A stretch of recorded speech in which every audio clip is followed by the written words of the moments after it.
Kasih, perkenalkan nama saya Octaviano Kolo, MPM 12160098. Di sini saya akan membahas tentang pengaruh equilibrium kuota impor. Kuota impor adalah suatu pembatasan terhadap jumlah impor yang diizinkan oleh suatu negara setiap tahunnya. Dengan cara pemerintah mengeluarkan sejumlah lisensi impor yang sah dan terbatas serta mendorong impor tanpa lisensi. Ada dua alasan yang lebih sering digunakan daripada tarif untuk membatasi impor. Yang pertama, untuk memastikan agar peningkatan pengeluaran impor yang sudah terlanjur bisa dihentikan apabila persaingan di luar negeri semakin meningkat. Yang kedua, banyak negara berada di posisi persaingan yang lemah dan melemahkan nilai tukar, dan pemerintah mencoba melaksanakan ketentuan-ketentuan untuk memperbaiki neraca pembayaran. Ketentuan kuota akan membatas jumlah yang diimpor.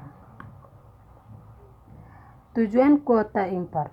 Pemerintah berusaha untuk melindungi industri dalam negeri dengan membatasi kuantitas impor. Produsen di negara mitra mungkin menerapkan praktik perdagangan yang tidak adil.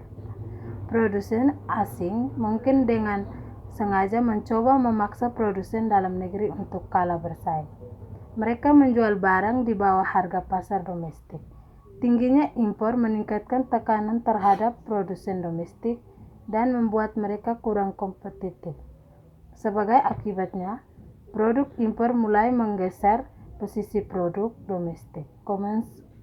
Konsumen domestik mulai beralih dan produk domestik mulai mendapatkan harga lebih murah. Macam-macam kuota. Yang pertama, absolut atau unilateral kuota, yaitu sistem kuota yang ditetapkan secara sepihak atau tanpa negosiasi.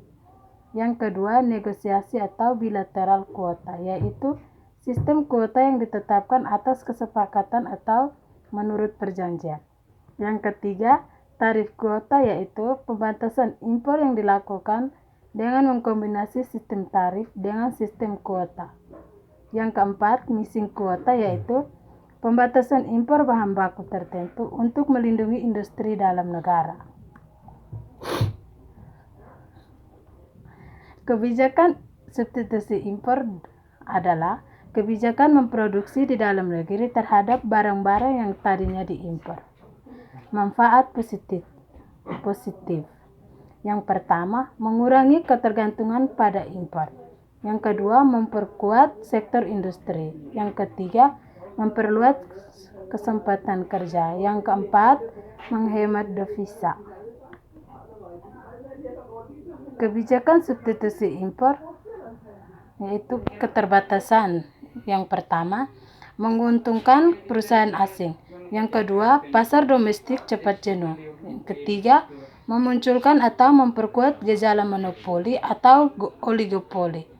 Yang keempat, ketergantungannya makin besar terhadap impor. Yang kelima, pemborosan devisa. Sekian dan terima kasih.